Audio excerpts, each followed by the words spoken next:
सतगुरु दया करे, सतगुरु दया करे, हम लावे आपन पाली। जब तक गुरुजी महाराज की दया नहीं हो जाती, उनकी मेहर नहीं हो जाती, उनकी कृपा नहीं हो जाती, वो तरस नहीं करते हमारे ऊपर, तब तक हम गुरुजी के पास नहीं आ सकते। So this is really blessed event to be there. तो वो पल, वो क्षण जो है वो बहुत इंपॉर्टेंट क्षण है। तो इसको गुरबानी में भी लिखा हुआ है, कुर्बान जाई उस वेला सुहावी, जित तुमरे द्वारे आया, लेकिन कृपा सिर्फ और सिर्फ गुरुजी महाराज की। गुरुजी ने मुझे 2004 अपनी शरण में लिया, फर्स्ट टाइम जो एम्पायर स्टेट जाना हुआ। आज की डेट भी इम्पोर्टेंट है। तो ये गुरुजी उस तरह से इसको करते हैं कि मेरी जो फर्स्ट गुरुजी के पास एम्पायर स्टेट जाने के लिए कमांडर शर्मा के थ्रू से मेरे पास गुरुजी के बारे में पता लगा इन 2004, अराउंड 17 ईयर बैक। लेकिन वो दिन आई मिस दैट, बोला जी आज नहीं जा पाएंगे। तो उसके बाद 29 को आया। ये गुरुजी की मर्जी है, जिस समय उन्होंने बुलाना है। तो I miss this today's day, but आज आई एम लकी कि आज के दिन, उसी दिन सत्संग की अपॉर्चुनिटी दी गुरुजी ने, जब उन्होंने पहली बार मुझे बुलाया था और मैंने मिस कर दिया था। जिस समय गुरुजी महाराज के पास गए हम लोग कमांडर शर्मा के साथ 2004 29 जुलाई, तो वो एक क्षण, वो मोमेंट्स बड़े ब्यूटीफुल मोमेंट्स हैं। उसको आज भी आंख बंद करें तो ऐसे लगता है कि एम्पायर स्टेट की सीढ़ियां चढ़ रहे हैं और अंदर घुसे हैं, और लेफ्ट हैंड साइड पे जो साइड बोर्ड है उस पे गुरुजी महाराज बैठे हुए हैं, और एकदम बहुत ही प्यारी सी दृष्टि उन्होंने डाली हम सबके ऊपर जब हम लोग एंटर करें। तो वो जो उनका जो ब्लेसिंग्स है वो आज भी उतनी ही फ्रेश है, उतनी ही मेमोरी में ताजा है। तो गुरुजी महाराज को शत शत प्रणाम कि उन्होंने अपने पास बुलाया, गए महाराज के पास बैठे। And second thing what we seen on first day, environment was beautiful, इतना वंडरफुल एनवायरनमेंट। और ये आज वाला जो शब्द, तो आई एम लकी एनफ कि ये गुरुजी महाराज की प्रेजेंस में सामने गुरुजी महाराज बैठे हुए हैं और आप इस शब्द को सुन रहे हो, सतगुरु दया करे, हम लावे आपन पाली। वो एक ब्यूटीफुल मोमेंट, और पिन ड्रॉप साइलेंस का होना, जितनी भी संगत है वहां पे, टू दैट एक्सटेंट के अगर चाय प्रसाद देने वाले अंकल परचांस 2 ग्लास आपस में वापस लेते समय टकरा जाते थे तो उसका भी क्रिस्टल क्लियर नॉइस आता था। It was that kind of pin drop silence. और जैसे गुरुजी महाराज बैठे और उनकी प्रेजेंस के अंदर शब्द कीर्तन सुनना, ये अपने आप में बहुत बड़ी ब्लेसिंग है। और उसके बाद जैसे ही शब्द कीर्तन खत्म हुआ तो कुछ पंजाबी फोक सॉन्ग चलने शुरू हो गए, कुछ पंजाबी टप्पे चलने शुरू हो गए। तो ये भी एक डिफरेंट तरह का एक्सपीरियंस था मेरे लिए जब फर्स्ट टाइम गुरुजी के पास गए। तो जब मैंने पूछा शर्मा अंकल से कि ये अचानक से I was taken aback, then he said कि नहीं, ये हमारे रसिक बैरागी गुरु, ये हमें रसिक और बैराग दोनों का एक फेयर बैलेंस देते हैं। It is not like that कि हम शायद 2 घंटे से ज्यादा शब्द बानी सुन ही नहीं सकते। तो गुरुजी 7 से 9 तक शब्द बानी, फिर उसके बाद ओम नमः शिवाय की कुछ धुन चलती थी, थोड़ी देर तक वो चलते थे। उसके बाद 9:30 के आसपास गुरुजी हमें एक डिफरेंट उसमें ले जाते थे। तो इनका कहना था कि मैं लोगों को कोई हिमालय पर्वत पे नहीं भेजने वाला, इस संसार में रहते हुए, अपनी घर गृहस्थी संभालते हुए, जिंदगी को बढ़िया जीते हुए, और उसके साथ ही then you can come along and ऊपर वाले के साथ आप कनेक्ट कर सकते हो। So that was a beautiful part, ये जो फर्स्ट टाइम जब हम गए।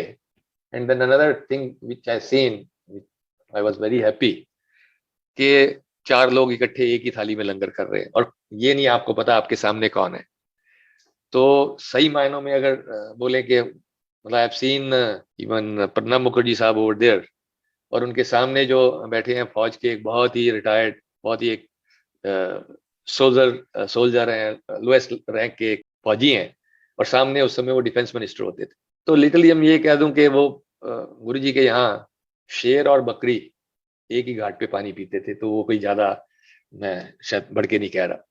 आपके सामने किस कास्ट से बैठा है, किस रिलीजन से बैठा है, किस स्टेटस का बैठा है, एक ही थाली में से एक ही आपके पास जो है सब्जी है और दाल है, उसमें से चारों के चम्मच एक साथ चलते थे। That was a beautiful time. So environment बहुत बढ़िया लगा जब गुरुजी के पास गए, peace of mind, wonderful. Now हमारा गुरुजी के पास जाने का पर्पस, उस समय हमें बहुत ज्यादा ये नहीं पता था, हम अपनी किसी पर्सनल रिक्वायरमेंट के लिए नहीं गए थे गुरुजी के पास। गुरुजी के पास हमारा जाना हुआ था एक जिस सेक्टर 56 में मैं आया था, तो वहाँ टेम्पल नहीं होता था, और मेरा एक रूटीन होता था शिवजी महाराज पे रोज जल चढ़ाने का। So we made an effort के इधर अगर कोई एक टेम्पल बन सके। सो एक ट्रस्ट बनाई, और जब ट्रस्ट बना के एक्सरसाइज चल रही थी, then I came across with commander Sharma. हमारे कॉम्प्लेक्स में रहते थे, योगा प्राणायाम इकट्ठे करते थे। उनको पता लगा, देन ही सेड के why don't you come to Guruji, अगर वो ब्लेस कर देंगे तो ये आपका आराम से हो जाएगा। So that was our objective to go to Guruji. वैसे गुरुजी ने उस तरह से बुलाया, गए हम लोग, बैठे, बातचीत हुई। तो कमांडर शर्मा ने बोला कि आप बात कर लेना। वो मुझे बाद में पता लगा, कई बार तो गुरुजी 6-6 महीने, साल भी बात नहीं करते थे। तो गुरुजी की ऐसी कृपा रही कि फर्स्ट टाइम गए तो बात भी हो गई। गुरुजी से प्रार्थना करी कि इस काम के लिए आए हैं, ही सेड ब्लेस्ड। तो कमांडर शर्मा तो इतने खुश थे कि जैसे कि वो उस ट्रस्ट के लिए प्लॉट भी अलॉट हो गया, उसकी मंदिर बन के तैयार भी हो गया, लाइक दैट। अभी हमें उतना पता नहीं था, but he was pretty sure कि गुरुजी के मुख से जो शब्द निकल गए हैं तो ये it will come be coming through. So that this was my first visit. अब गुरुजी के पास 29 को जाए, जैसे मैंने बोला कि हमारे पास 22 को ये अपॉर्चुनिटी आई थी, विच I missed. Then came 25th को हम मैं और मेरी आंटी मदान अंकल के घर एक सत्संग था, तो सत्संग पे गए थे। और एम्पायर स्टेट हम फर्स्ट टाइम 29 जुलाई को गए, और एक सत्संग हमने अटेंड कर लिया था। और सत्संग में जिस समय इतने प्यार के साथ गुरुजी की फोटोग्राफ रखी हुई थी, शब्द कीर्तन, और उसके बाद जैसे मैं आज शेयरिंग कर रहा हूँ, सत्संग शेयर कर रहा हूँ, तो ऐसे सत्संग शेयरिंग चल रही थी, तो सब बहुत अच्छा लगा वहां पे भी। लेकिन वो जब समय सत्संग चल रहे थे, तो ऐसे back of the mind human beings हैं, नेगेटिविटी भी होती है, प्रश्न चिन्ह भी होते हैं। तो एक प्रश्न चिन्ह सा आया था मेरे दिमाग में कि ये तो ठीक है, गुरुजी ने इसका ये ठीक कर दिया, इसका कैंसर ठीक कर दिया, इसकी फैमिली प्रॉब्लम रिजॉल्व कर दी, बट इसको खड़े होके क्यों सुना रहे? So this was a question mark in my mind to that extent कि ये कहीं गुरुजी का मार्केटिंग डिपार्टमेंट इन एक्शन तो नहीं है। ऐसे 5-7-10 आदमी जो है संगत के ले लेते होंगे और उनको बोलो जी खड़े हो जाओ और अपना सत्संग शेयर करो। So this was my thought process, my first thought process. But nevertheless, जब गुरुजी के पास हम गए, उन्होंने ब्लेसिंग दे दी। उसके बाद 1 अगस्त को along with my auntie we visited temple, my daughter as well as my auntie. तो गुरुजी ने 1 अगस्त से लेके 16 अगस्त तक, रफली ये 2 वीक में हमारे साथ इतना कुछ कर दिया, इतना कुछ कर दिया कि लिटरली जो है उसके बाद जो अगला सत्संग था उसी महीने एंड ऑफ अगस्त में, तो in that I was raising my hand to share my satsang. तो जो मैं इंपॉर्टेंस बताने लगा हूँ कि वो सत्संग करने वाले और सुनने वाले की, कि कैसे उनकी ब्लेसिंग करते हैं गुरुजी। तो जो आदमी करीबन 2-3 हफ्ते पहले सोच रहा था कि ये मार्केटिंग डिपार्टमेंट है, और 3-4 हफ्ते बाद अपना सत्संग शेयर करने के लिए हाथ खड़ा कर रहा था, तो गुरुजी इस तरह से कल्याण करते हैं और इस तरह से ब्लेसिंग्स देते हैं।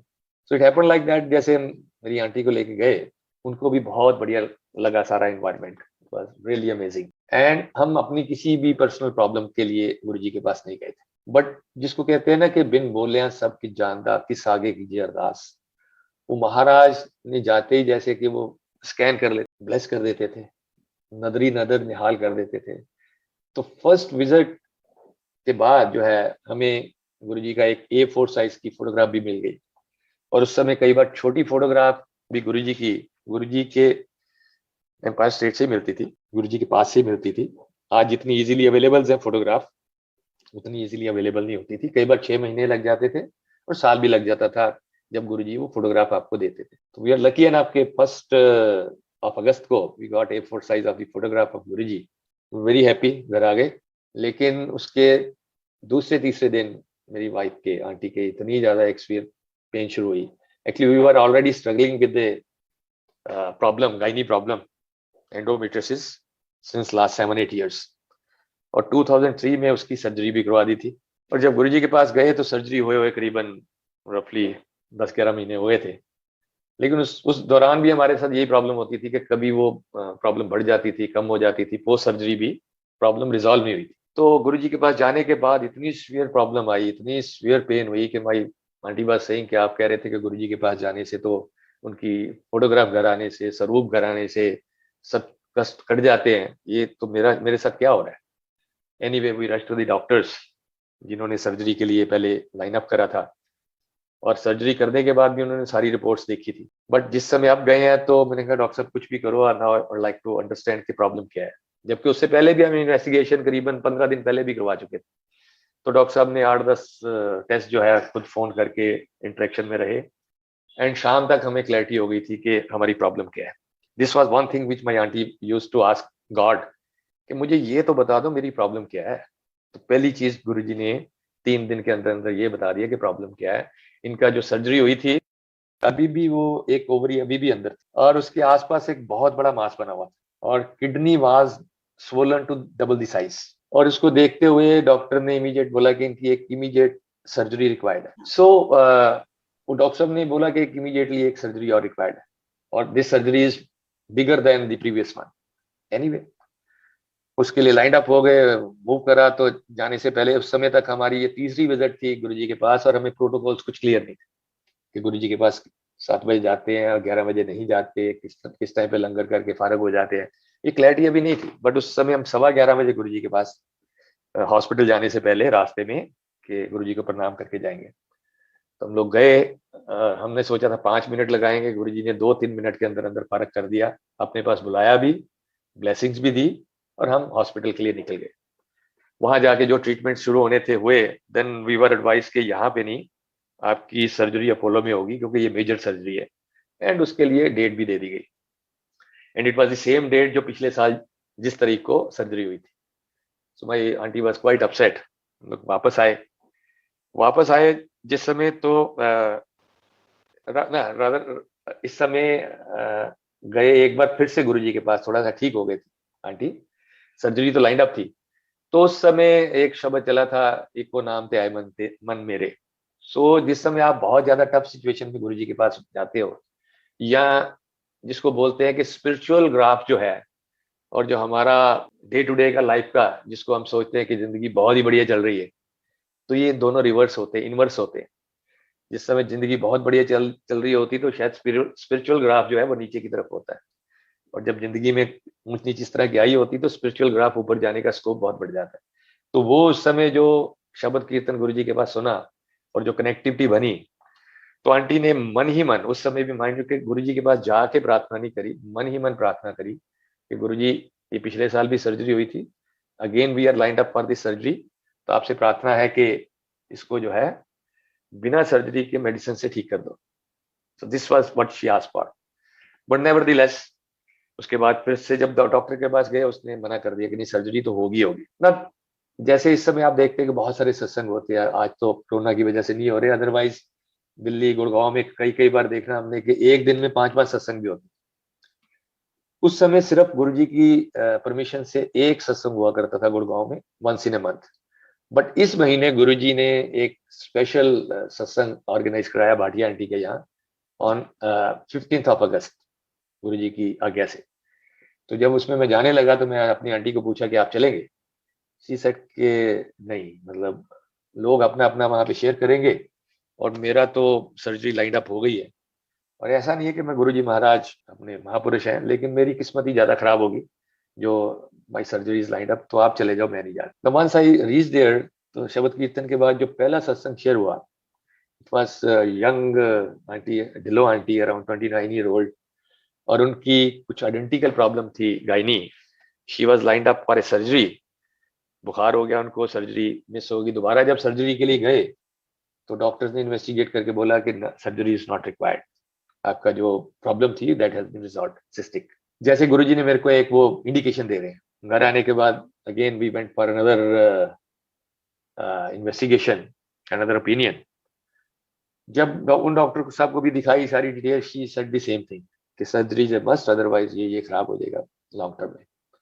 मैंने बोला डॉक्टर साहब आप सारी रिपोर्ट्स जो 10 दिन पहले की देख रहे हैं, can we have another ultrasound right away? She said why not.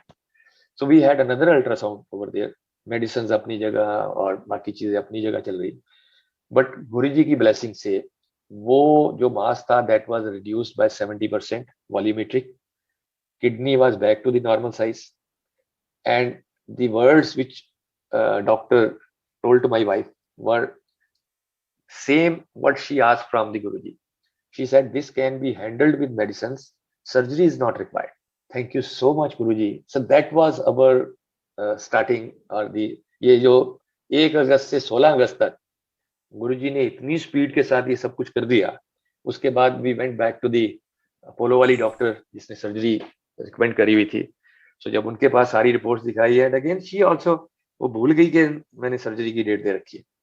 सब देखने के बाद शी रिकमेंडेड सम मेडिसिन्स, जाओ ये medicine, and then that date, and today is roughly now 17 years down the line, surgery was not required. So this is Guruji Maharaj. And जब मैं अगले अगस्त and पे सत्संग में हाथ खड़ा करके वो कर रहा था, सो देन आई रियलाइज कि सत्संग सुनने वाले और करने वाले का कैसे कल्याण है। सत्संग जिस समय ढिल्लो आंटी कर रही थी उनका गुरुजी, तो उसमें जो कल्याण मेरे लिए जो मैसेज आया, सो that was the Kalyan. And उसके बाद इस सत्संग से in last 17 years probably I have come across 5-6 aunties in different years where they have told कि इस सत्संग के बाद they have got a, गुरुजी ने उनको वो बताया कि इस तरह से आगे चल के उनकी प्रॉब्लम कैसे रिजॉल्व करनी है, क्या सर्जरी होनी है या नहीं होनी है। सो ये गुरुजी महाराज के तरीके हैं। और नंबर 2 पे जिस समय हम जो है वो पूरा का पूरा सत्संग शेयर करते हैं, उस we go into that time, we go and have emotions of those particular time when those were very tough times. और गुरुजी महाराज ने हमें किस तरह से उस समय हमें अपने सानिध्य में रखा, हमें हौसला दिया, हमें इस लेवल तक ला के ब्लेसिंग्स दी। सो जब हम उस सारे को रीलिव करते तो हम गुरुजी का वो एक तरह से शुक्राना करते, thank you so much, otherwise हमारी स्थिति डेफिनेटली डिफरेंट होती। So once with this 2-3 weeks of experience, then there is no looking back. गुरुजी महाराज का बहुत बहुत शुक्राना कि उन्होंने फैमिली, एक्सटेंडेड फैमिली, मतलब सबको अपने चरणों में उन्होंने जोड़ दिया। सो ये बहुत शुक्राना गुरुजी का। थोड़ा सा अगर मैं करूँ कि गुरुजी का जो तरीका है आफ्टर गोइंग years together गुरुजी के नेपाल स्टेट में और सत्संग में, तो ये जाना गुरुजी कहा भी करते थे कि यहाँ सब प्रैक्टिकल होता है, प्रैक्टिकल। सो जो स्पिरिचुअलिज्म की एक अगर मैं कहूँ कि ये प्रैक्टिकल वर्कशॉप ऑफ स्पिरिचुअलिज्म, तो that will be probably the right terminology. Spiritual ग्रंथ हमारे पास बहुत है। मैं गुरुजी के पास जाने से पहले आई वाज रिलीजियस, मंदिर जाना और ये सब एक्सरसाइज चलती रहती थी। वैष्णो देवी भी जाता था हर साल, पाठ पूजा करता था, सारे स्पिरिचुअल ग्रंथ रामायण गीता ये सब पढ़ता। तो स्पिरिचुअल ये हमारे पास सारे के सारे लिटरेचर इज एनफ अवेलेबल। तो it is like I am a science student कि अगर हम साइंस में फॉर एग्जांपल थर्मोडायनेमिक्स की बात करें और कार इंजन की बात करें प्रैक्टिकल, तो thermodynamics is the theory, and जिस समय कार इंजन के ऊपर प्रैक्टिकली हम काम कर रहे होते हैं, so that is the practical workshop. It is exactly same कि जो कुछ हमारे पास अपने स्पिरिचुअल ग्रंथों में है, और जब आप उसको गुरुजी महाराज सामने बैठ के हमें सिखाते थे, so it is literally the practical workshop उन्होंने हमें सिखाया टाइम टू टाइम। मेडिटेशन के लिए वहां कोई डायरेक्शन नहीं होती थी, but still I used to say that कि लोग किस तरह से आंख बंद करके मेडिटेशन में बैठे होते थे। ऑनेस्टली स्पीकिंग, मैंने एक बार 4-6 महीने का एक मेडिटेशन कोर्स करा था कुछ पहले, तो जितनी उसमें डिटेलिंग थी उसके बाद आप मेडिटेशन जितना कर पाते थे, यहाँ आके मैं देखता था एक लेमैन जिसने कभी कोई क्लास अटेंड नहीं करी, कोई प्रोग्राम अटेंड नहीं करा, और गुरुजी सामने हैं और नजरी नजर जिस समय निहाल कर देते हैं एक बार, तो किस तरह से वो आदमी मेडिटेशन में चले जाता है। और इतना डीप मेडिटेशन में देखा मैंने संगत को वहां पे। सो ये सारी गुरुजी महाराज की ब्लेसिंग्स है। गुरुजी महाराज की एक फ्रेगनेंस, एक नहीं, उनकी बॉडी से कई 7-8 फ्रेगनेंसेस आती थी अलग अलग उसमें से, बट वी हैव एक्सपीरियंस्ड एक जो रोज जैसी एक खुशबू गुरुजी की है, वो उनके चरणों में जब माथा टेकते हैं या उस एनवायरनमेंट में वो आती थी। और कई बार तो जैसे मेरी बिटिया जिस दिन नहीं जाती थी और मेरी आंटी आती थी घर पे, तो वो उसके कपड़ों में उसकी शॉल को या उसकी चुन्नी को पकड़ के ऐसे कई देर तक उसको सूंघती रहती थी कि गुरुजी की मेरे को इसमें खुशबू आ रही है। तो कई बार तो इंक्लूडिंग अस जो नई संगत है, या उनको भी एक बार वहां जाके शायद ये लगता था कि गुरुजी ने कोई बहुत तेज वाला कोई सेंट यूज कर रखा है जिससे ये आ रही। लेकिन जो गुरुजी की प्रेजेंस बताती वहां पे, जहाँ के कई बार मैंने देखा कि जहाँ फ्रेग्रेंस आने का कोई काम ही नहीं है, ऐसी ऐसी जगह। एक बार हम लोग सोलन में थे, हम सारे बीमार थे और वहां आसपास कोई मतलब ही नहीं था गुरुजी की फ्रेग्रेंस आने का, और वो पर्टिकुलर फ्रेग्रेंस। तो my daughter felt that fragrance इतने अच्छे से, उसको वो फ्रेग्रेंस आई। उसी रात हमें सपना आया कि हम एम्पायर स्टेट में है, गुरुजी का लंगर करा सपने में, और सवेरे से हमारी हालत इंप्रूव होनी शुरू हुई। सो दीज आर ऑल ऐसे ऐसे एक्सपीरियंसेस हैं कि गुरुजी किस तरह से प्रैक्टिकली चीजों को हमें देते थे। और जो गुरुजी कृपा करते हैं, उनकी जो बख्शीश कह दूं मैं गुरुजी महाराज की, तो जब उनकी बख्शीश आनी शुरू हो जाती है, एक तो इम्पोर्टेंट पार्ट आ जाता है हमें कि संगत मिल जाती है। Sangat is basically company of elevated souls. जो गुरुजी महाराज के चरणों में चले जाते हैं, वो सारी संगत जो है वो ब्लेस संगत है। We cannot define X Y और जी। जो उस पर्टिकुलर दहलीज को पार करने के लिए गुरुजी ने आज्ञा दे दी, जिसको उस थ्रेशोल्ड को, आई नो केसेस जहाँ के 15-15 16-16 साल हो गए गुरुजी के बारे में जानते हुए, लेकिन 15-16 साल बाद परमिशन मिली गुरुजी के पास जाने की। हमारी फैमिली में से भी अलग अलग टाइम पे वो थ्रेशोल्ड क्रॉस हुआ। लेकिन जब आप उस थ्रेशोल्ड को क्रॉस कर देते हैं, तो फिर हम सारे ही ब्लेस्ड हैं, थॉरोली ब्लेस्ड हैं। और गुरुजी के पास जाने के बाद जो वो बख्शीश देते हैं, चिंता मुक्त कर देते हैं, आनंदमय कर देते हैं, ब्लिस दे देते हैं। जो एटीट्यूड है लाइफ, एटीट्यूड चेंज होना शुरू हो जाता है। And it is an anchor, जिसको कहते हैं ना, जैसे शिप में जिस समय बहुत ज्यादा तूफान आ रखा होता है, तो जब शिप का लंगर डाल दिया जाता है, उसका एंकर डाल दिया जाता है, तो वो शिप स्टेबल हो जाता है, जितना भी तूफान हो सब निकल जाता है। सिमिलरली हमारी लाइफ में जब जब तूफान आते हैं, हमारे पास वो लाइफ एंकर है गुरुजी महाराज। एंड रियली मैं बता सकता हूँ, ये अगर अगर पिछले 17 साल की जर्नी में अगर गुरुजी महाराज हमारी लाइफ में नहीं होते, तो हमारी स्थिति कुछ और ही होती। ये सिर्फ और सिर्फ गुरुजी महाराज की ब्लेसिंग्स है कि जिसकी वजह से आज चाहे हम उसमें देखें कि हमारे पास हेल्थ वाइज, फैमिली वाइज, बच्चों की पढ़ाई लिखाई, उनकी शादी, I mean you name anything, जिसको एक कंप्रीहेंसिव इंश्योरेंस की बात करते हैं ना, ऑल अराउंड।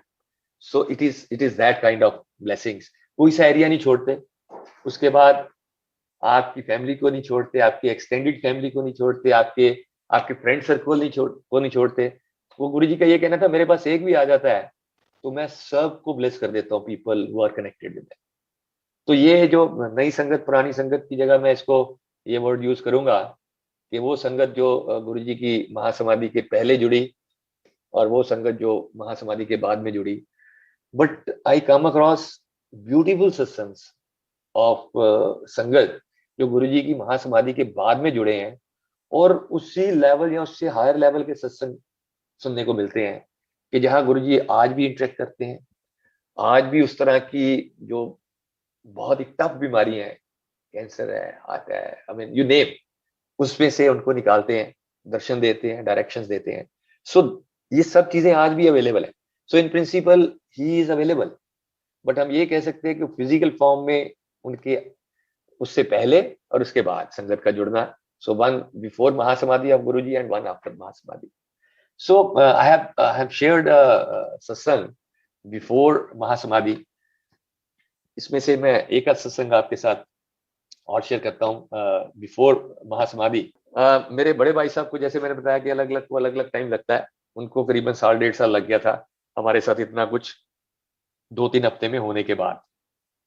जब वो गए हैं तो उनकी कनेक्टिविटी जो है वो मतलब सुपर्ब है। सो आई वाज शेयरिंग कि एक बार जो है हमारे बड़े भाई साहब जब बड़े मंदिर गए तो वो क्या देखते हैं कि सामने जो है वो जो बड़े हॉल में शिव मूर्ति है और इधर गुरु जी का सिंहासन है। तो सिंहासन पे माथा टेका, फिर शिव मूर्ति पे माथा टेका।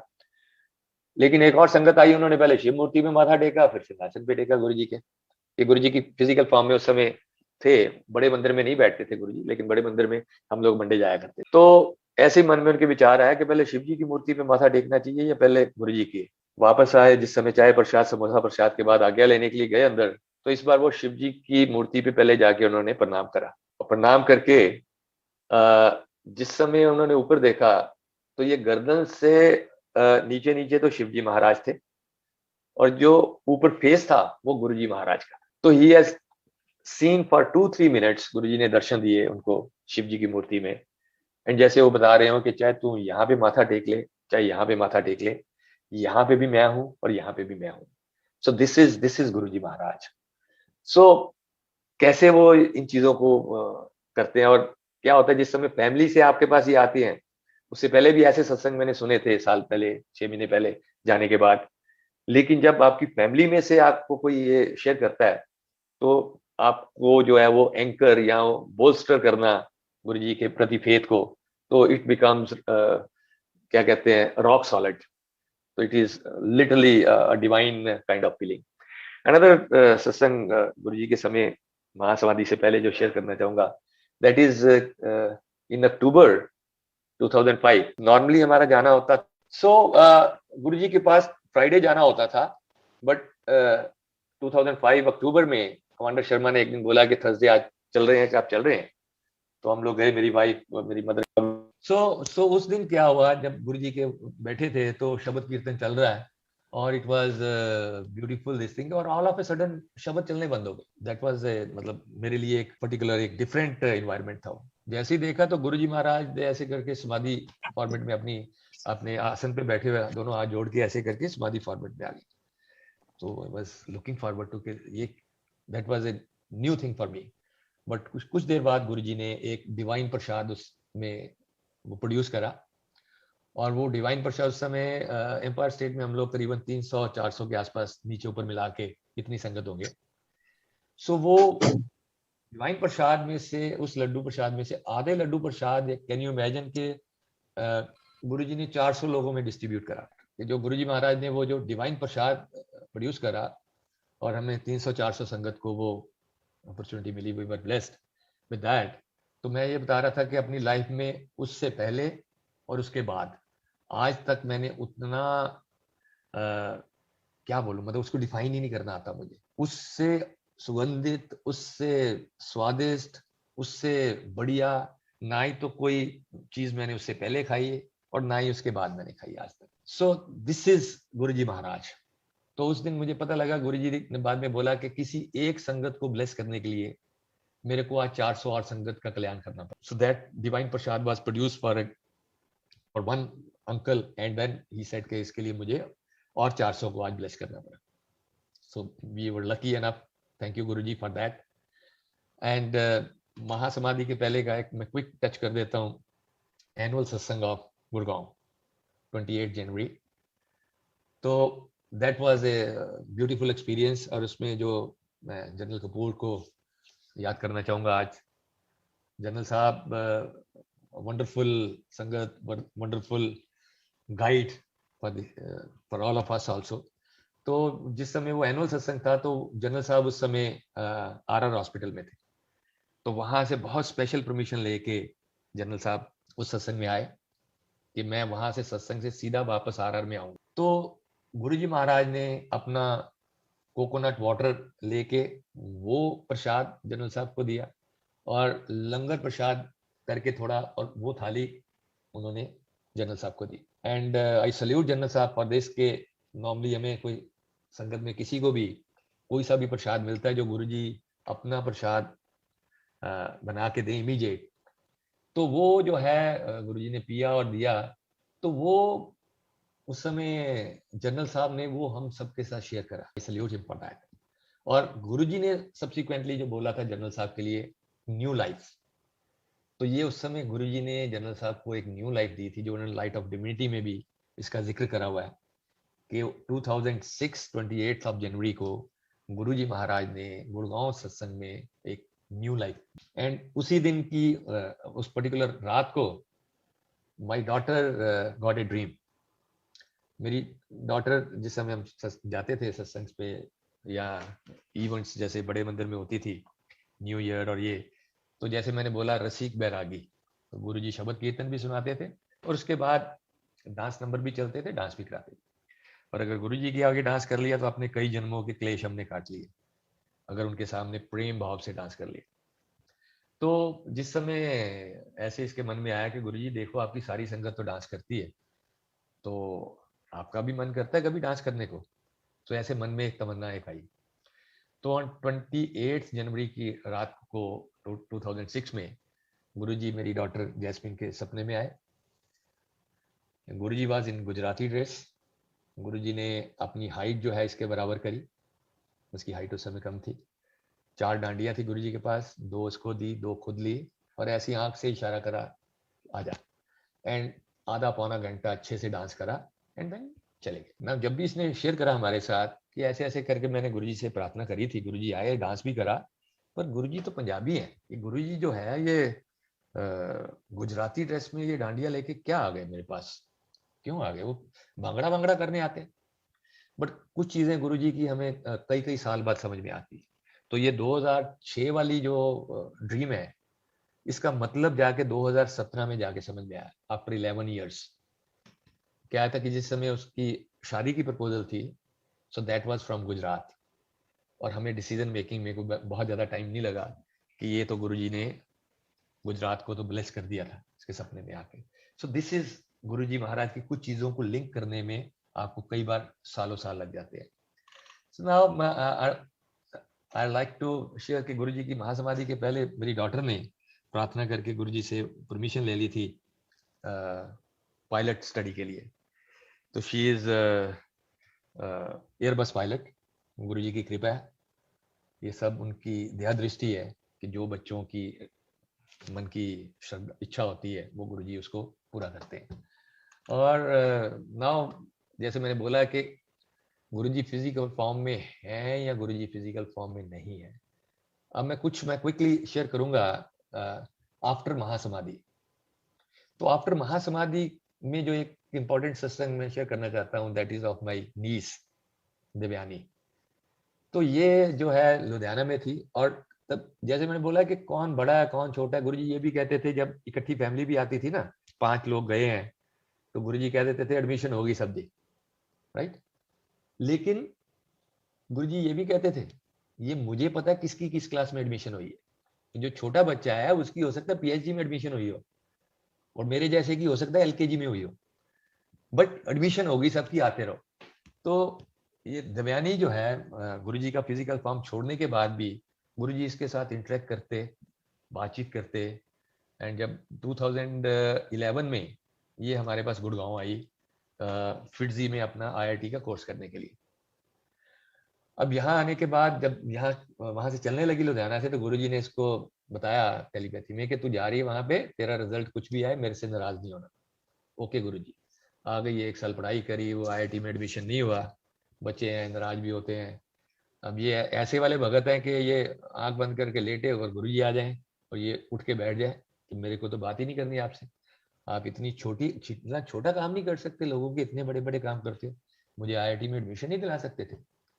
तो हम ये सोचते हैं कि गुरुजी सपने में आ जाए तो हमारी बल्ले बल्ले हो जाए। तो अलग अलग तरह के भगत। एनीवे सुलह सफाई हुई गुरुजी के साथ इसकी, और फिर इसकी एडमिशन हुई जाके पंजाब में बठिंडा। अब कहाँ आईआईटी और कहाँ बठिंडा में इंजीनियरिंग के लिए। सो सिविल इंजीनियरिंग में इसकी एडमिशन हुई, और जब 4 सेमेस्टर पार हो गए, 5वां सेमेस्टर चल रहा था, Guruji again started interacting with her. ये तू ऐसा कर, तू छोड़ दे, इतने नहीं पढ़ना। गुरुजी 4 सेमेस्टर पूरे हो गए हैं, 5वां चल रहा है, 3 सेमेस्टर बाद इंजीनियरिंग पूरी हो जाएगी, नहीं तेनू क्या इतने नहीं पढ़ना, छड़। एनीवे घर जाके भाई से बात करी, उसने बोला अगर गुरुजी कहते हैं तो छोड़ दो। अब छोड़ने के बाद गुरुजी से बात करें करना क्या है, तो गुरुजी इज टेलिंग कि तूने शेफील्ड यूनिवर्सिटी यूके में एमटेक करनी है, integral course BTech plus MTech 5 साल का इन स्ट्रक्चरल इंजीनियरिंग, उसके लिए अप्लाई करना शुरू करो। कहाँ वो आईआईटी की मांग रही थी और कहाँ गुरुजी ने उसके लिए प्लान कर रखा है शेफील्ड में।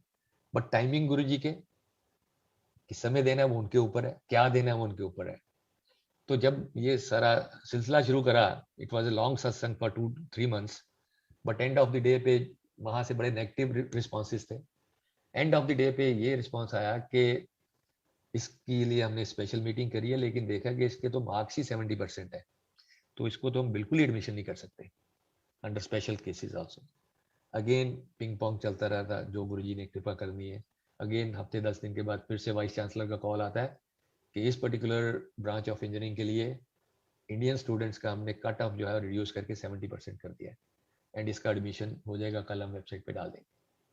सो दिस इज गुरुजी महाराज। कहाँ गए हो? सो 2014 में उसकी वहां पे एडमिशन हुई, 2014 से लेके 2019 तक उसकी एमटेक कंप्लीट हुई।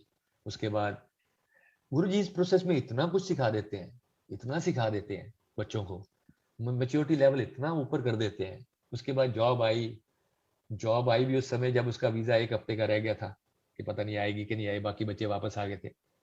जॉब आई वहीं पे। उसके बाद कोरोना आ गया, अब कोरोना ने अपने सारे काम कर रहा है, उसकी वजह से जॉब नहीं आई अभी भी। अभी तक वीजा उसका वो एक्सपायर्ड है, but still she is staying there, permit कर रखा है गवर्नमेंट ने।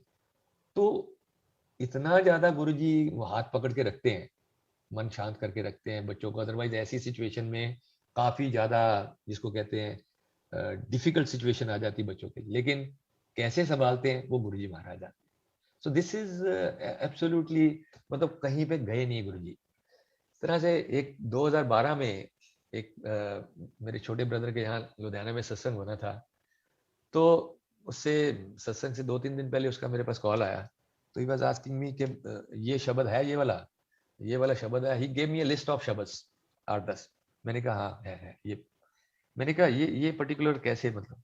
बोले रात गुरुजी सपने में आए and he has given me instructions कि जो सत्संग होना है 2-3 दिन बाद, उसमें ये शब्द इस ऑर्डर में चलेंगे, दिस मच ऑफ डिटेलिंग। सो कहाँ गए हैं गुरुजी? अगर किसी को ये लगता है कि नई संगत, पुरानी संगत ज्यादा ब्लेस्ड है, आज गुरुजी अवेलेबल नहीं है, प्रेजेंट नहीं है, तो आज नहीं। No, he is definitely there. सबके लिए वैसे ही है, और किसी के साथ वो ऐसे नहीं रखते कि ना। इस तरह से जैसे मैं बता रहा था कि मेरे पेरेंट्स को, अब जैसे ये अब कोरोना टाइमिंग की बात कर लेते हैं, तो इतना ज्यादा ये टफ टाइम, लेकिन अगर गुरुजी की शरण में है तो वो सबसे इंपॉर्टेंट बात क्या सिखाते हैं? सबसे इंपॉर्टेंट बात, वो हुक्म में रहना सिखाते हैं। हुक्म, इट इज, एक शब्द आता है बहुत सुंदर, जो लाइन आती है, हुक्मे अंदर सबको बाहर हुक्म ना कोई, नानक हुक्मे जे बूझे ता हमें कहे ना कोई।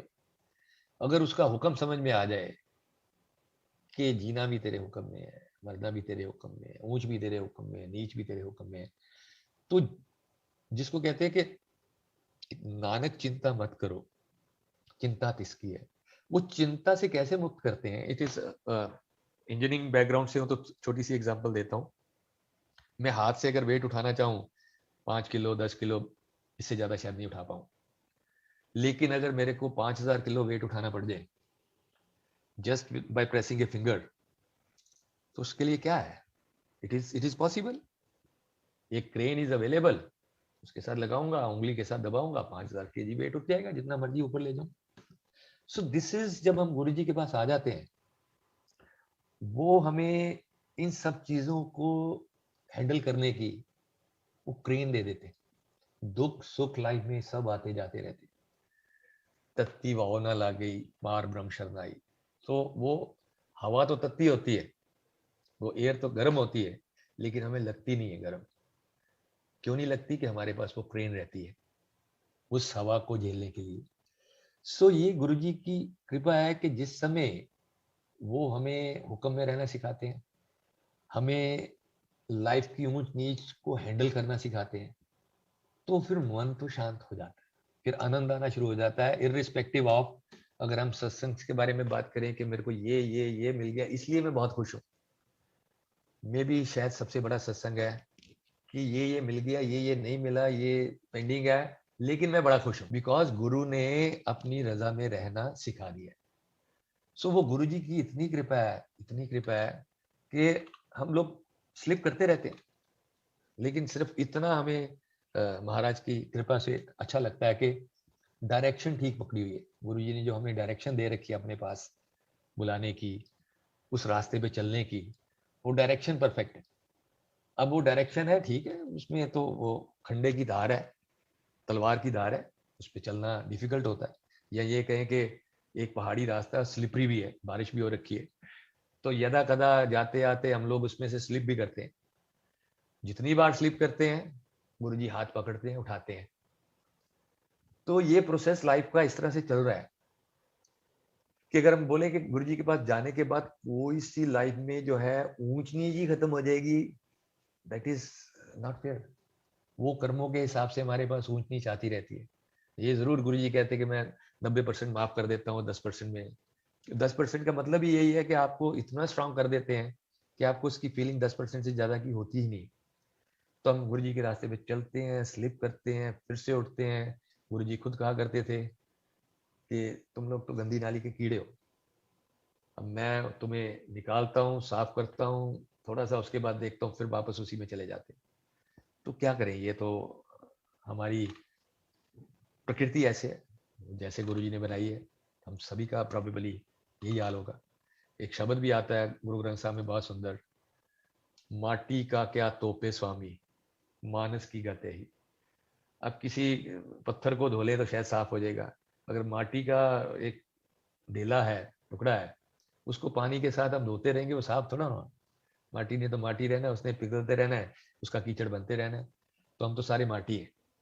सो गुरु कृपा करें, वो हमें साफ करते रहते हैं, टाइम टू टाइम हमें सद्बुद्धि देते रहते हैं, सही डायरेक्शन में जाने की हमें वो देते रहते हैं। तो ये उनका हुक्म है। पेरेंट्स के लिए मेरा, अभी जैसे कोरोना काल की बात कर रहा था, तो हमारी फैमिली में करीब करीब पूरी फैमिली को टच करा कोरोना। बट गुरु जी की ब्लेसिंग ये रही है, my parents are both 84 year plus. Father के पास टच करा तो उनको within 3 to 4 days recovery, maximum 7 दिन के अंदर अंदर। मदर के लिए करीबन 2 हफ्ते लग गए। हम लोगों के पास भी आया टाइम टू टाइम, किसी को 2 हफ्ते, किसी को 3 हफ्ते, लेकिन बिना हॉस्पिटल जाए, सबके घर में रहते हुए ये सारे प्रोसेस में से एक एक करके गुरु जी ने निकाल दिए। सो this is a wonderful this thing कि जब उनकी कृपा होती है तो गुरु जी को कुछ कहना नहीं पड़ता। पेरेंट्स के लिए स्थिति अदरवाइज ऐसी रही टाइम टू टाइम कि मैं my mother has gone through, जिसको 5-6 बार मेरे सामने गुरु जी ने लाइफ दी है।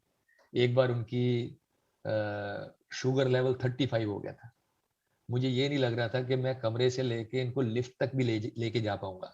सब कुछ छोड़ दिए थे हाथ पैर। कम लिफ्ट तक क्या, गाड़ी में गए, हॉस्पिटल का 15 मिनट की ड्राइव थे, वहां गए, रास्ते में सिर्फ जय गुरु जी हो रहा था। और जैसे ही वहां पहुंचे तो बस डॉक्टर का यही कहना था कि 10-15 लोगों डॉक्टर्स की टीम ने उनको अटेंड करा कि बस और 2-3 मिनट अगर आप लेट हो जाते तो शायद हम इनके लिए कुछ नहीं कर पाते।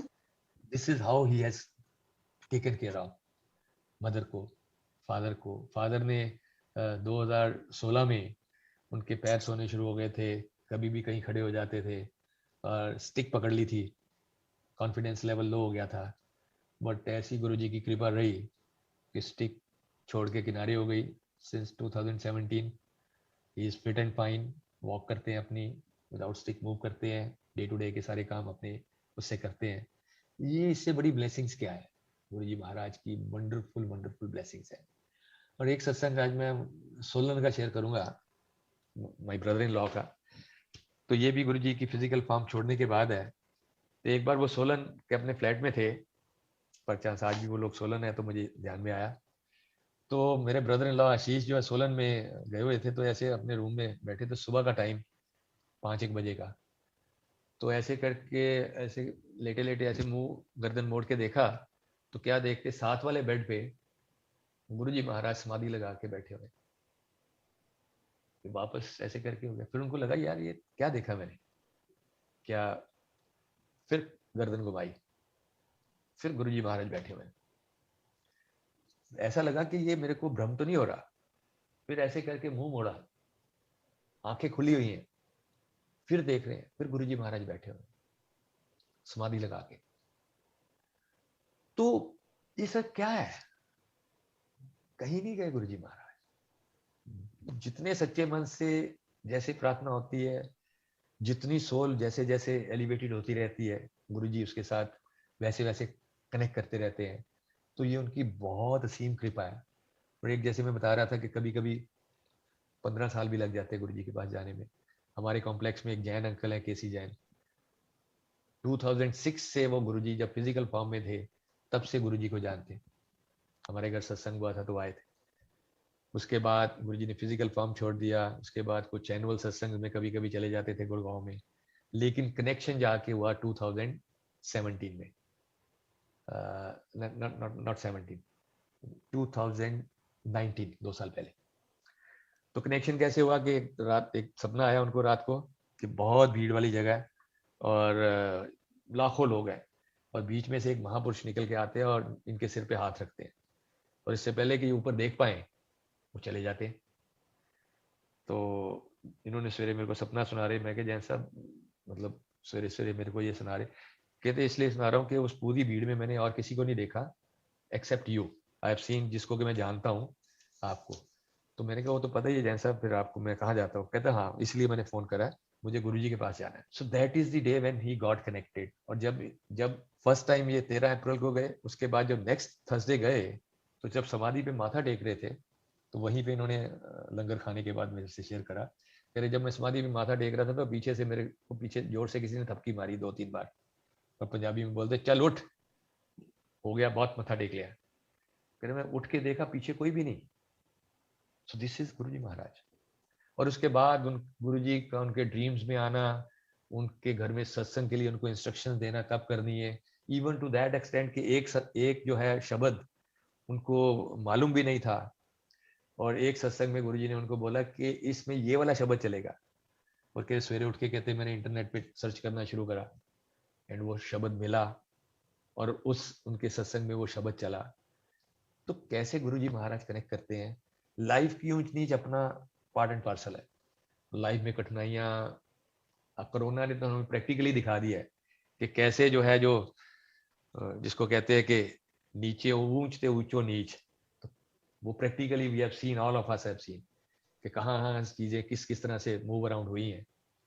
सो लेकिन गुरु हैं, एंड वंस वी सरेंडर, खैर बड़ी चीज हो जाएगी हमारा कहना, जब वो हमसे सरेंडर करा लेते हैं, जब वो हमें हुक्म में रहना सिखा देते हैं, तो फिर जो है महाराज की कृपा हो जाती है, उनका आशीर्वाद हो जाता है। एंड फिर जो है एक शब्द आता है बहुत सुंदर, जो कि आनंद प्या मेरी माए सतगुरु में पाया, सतगुरता पाया सह सीती मन वजियां बधाइयां। सो ये गुरु की बहुत असीम कृपा है, बहुत ही असीम कृपा है कि आज सत्संग करने की मुझे अपॉर्चुनिटी मिली। और मैं अब क्लोजिंग में मैं आपको बता देता हूँ कि why I am feeling more blessed, कि मेरे को जब फर्स्ट अपॉर्चुनिटी मिली थी गुरुजी के पास जाने के लिए, so basically it was my birthday on that day, 22 जुलाई। कुछ ऐसी बात नहीं थी कि कोई लंबा चौड़ा हमने घर में प्रोग्राम था, एक नॉर्मल जैसे घर में फैमिली बैठती है उस तरह से वो बर्थडे। तो मैंने बोला कमांडर अंकल जरा ना आज थोड़ा सा बिजी हूँ, नेक्स्ट वीक चले। एंड उसके बाद मैंने बहुत जाने के बाद जब सारा समझा, तो मन में बड़ा वो हुआ कि गुरुजी ने मुझे मेरे बर्थडे वाले दिन बुलाया था, and I have miss that. तो गुरुजी की इतनी कृपा के विद इन 1 ईयर उन्होंने मुझे वो अपॉर्चुनिटी दे दी। नेक्स्ट ईयर 21 जुलाई को गुरु पूर्णिमा थी, और उससे पहले गुरु पूर्णिमा का बड़ा फंक्शन नहीं होता था बड़े मंदिर में। उस साल से गुरु पूर्णिमा का फंक्शन शुरू हुआ। तो 21 की रात को हम गुरुजी के पास थे, और रात को 12 बजे गुरुजी के चरणों में बैठा हुआ था। सो मेरी वो तमन्ना उन्होंने पूरी कर दी, और आज इसको मैं अपॉर्चुनिटी मानता हूँ, धन्यवाद कि आज मुझे सत्संग शेयर करने की अपॉर्चुनिटी मिली। So thank you so much all the sangat, thank you so much.